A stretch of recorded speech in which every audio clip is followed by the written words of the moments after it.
What is up, all National Western Shooters? This is Scott Casey Gale, Will Field number one, the owner and chairman of the National Western Shooters. Today, I'm going to give you my review of last night's episode of Impact Wrestling, which I thought was a really, really good, solid episode. I mean, they gave it up there in the Sammy Kellner attacking Don Callis situation, and they had a really good main event. Okay, and Josh Matthews did solo commentary due to Sammy Callahan getting attacked in Canada last week in his comeback of the year award, which was shown on last night's Impact. But anyway, let's get on with the review, shall we? Okay, here we go.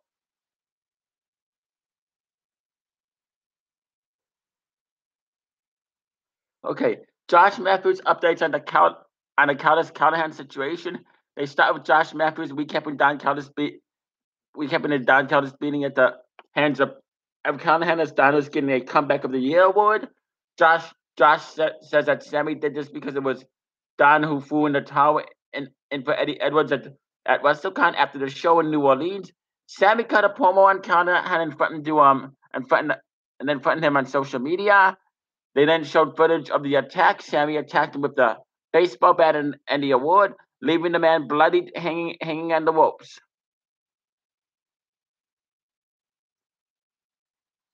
Josh says right now the senior members of the management are in the meeting discussing what they're going to do about Callahan.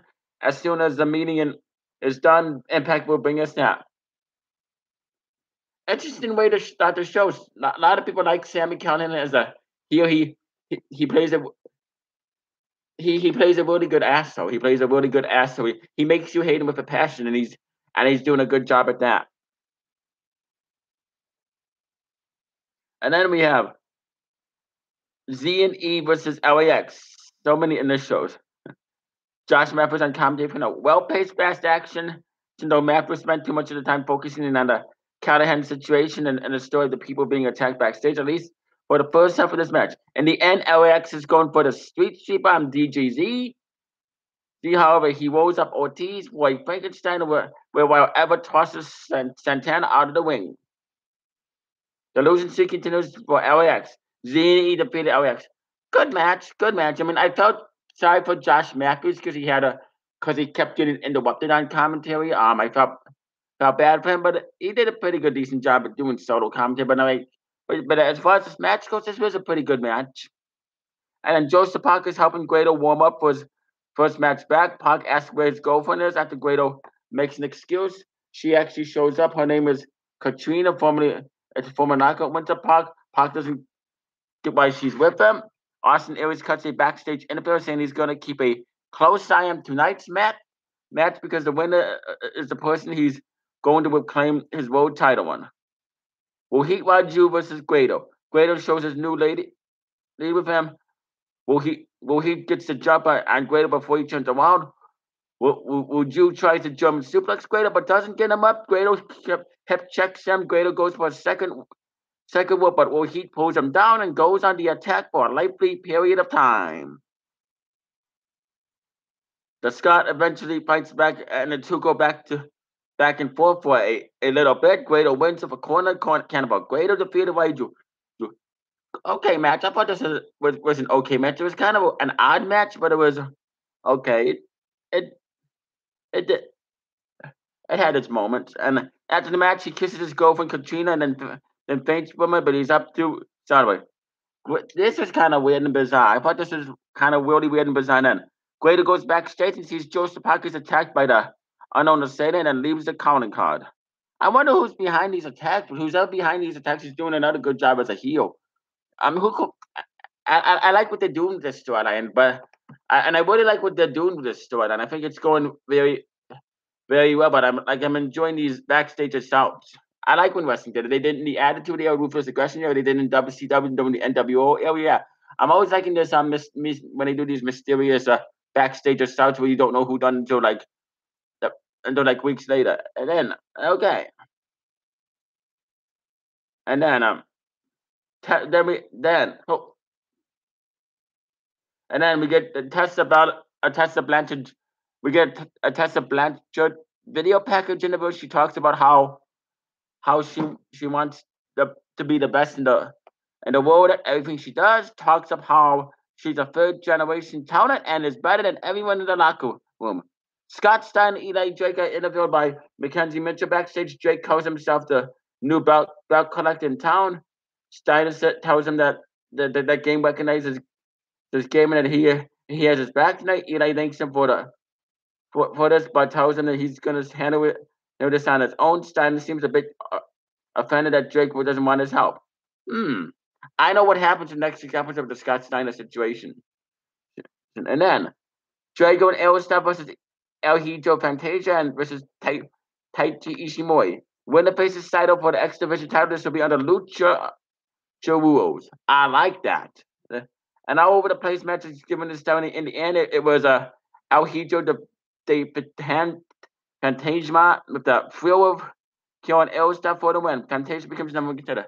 This match was all over the place. I mean, it was an odd match. It was a match that was all over the place. But I like how Impact Wrestling is doing stuff with Lucha Underground because it really keeps my interest going. Don Callis and Scott D'Amore keep making Impact better and better. But yeah, I really like this. And then looks like Eddie Edwards was charged into the management meeting as Impact went to a break. When they come back, Eddie is yelling at Callis. Callis is saying it's done. He's fired. Edwards says he owes Callahan for what he's done. We hear Scott D'Amore shout, "Fine," he states, "but whatever you do, don't do it here." Josh Mavericks talks about this a bit, saying it sounds like Impact Management is washing their hands on this. Then Moose fights Congo Kong in India near the House of Hardcore match. It looks like Moose could win this, but Jimmy Jacobs hits him with a chair, resulting in a DQ. With Moose distracted by Jacobs, Kong attacks, but Moose fights back and clotheslines Congo out of the ring. Jimmy Jacobs decides to take Congo into the back. And then, it's an interesting match. This is pretty interesting. And then backstage, KM tries to hype up Father Bala, get in shape. We see a training match of KM eating while Bala's doing some cardio.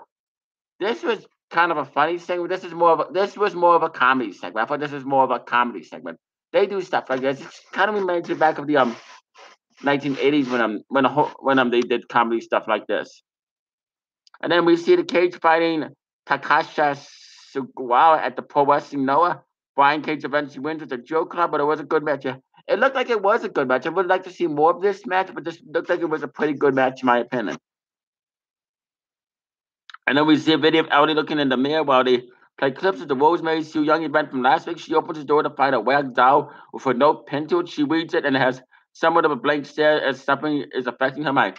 Very scary. This looks like something out of a horror movie. I mean, what they're doing with the Ellie and Sue Young field, I really like what they're doing with it because this seemed like it was watching some sort of horror movie, horror TV series. Kind of like something like a suspense thriller where somebody is being stuck, kind of adding a little bit of an exorcist theme and an exorcist prelude to it as well. But yeah, this is really weird and bizarre and kind of scary. I like when Impact Wrestling does stuff like this. But yeah, this is pretty seems like something out of a horror movie. And then it was the main event: Eli Drake versus Pentagon Jr. for the World Heavyweight Championship. Pentagon going for an arm breaker, but Eli Drake powers out of it. We see Aries watching backstage eating the banana. He doesn't have his arm in the sling this week. We learned during the match at the House of Hardcore offered to host a street fight between Eddie Edwards and Sami Callihan. Also, Eddie will have to watch the funeral of Rosemary, and Matt Sydal will defend his X Division title against Fantasia. Fans chanting for Pentagon to break Drake's arm. However, as Pentagon is on the top rope, Drake runs up to meet him and tosses him off the top rope. Drake goes for the gravy train, but Pentagon rolls through him and hits him with a short enzuigiri. Drake misses a springboard moonsault. Pentagon driver 1-2-3. Pentagon defeated Drake to retain his title. Really good main event. I thought this was a very, very enjoyable main event. I know, and now it's gonna be Pentagon Jr. versus Austin Aries in a rematch. I know who wins that match, but it seemed really interesting. But anyway, as far as this episode goes, this is a pretty solid episode of Impact. Like it's a pretty solid episode of Impact Wrestling. I would rate it a 7 out of 10, a 7 out of 10. I'm looking forward to next week's Impact Wrestling episode, and so yeah, actually I rate this an 8 out of 7. I rate this in 7 out of 10. It had a really, really good main event. It had a lot of interesting segments and stuff. But yeah, but anyway, yeah, I'll be back here next week for a Raw and SmackDown live review and an NXT review, and also another episode of Impact Wrestling. Anyway, you stay classy, live long and prosper, and peace out. Also, I think in June we're starting doing in June I will be doing live reactions to Money in the Bank 2010, Money in the Bank 2011, Money in the Bank 2012, Money in the Bank 2013, 2014, 2015 until we get to the actual Money in the Bank. Anyway, and look for Money in the Bank WWE 2K18 Money in the Bank gameplay as well coming on this channel. Anyway, you stay classy, live long and prosper, and peace out.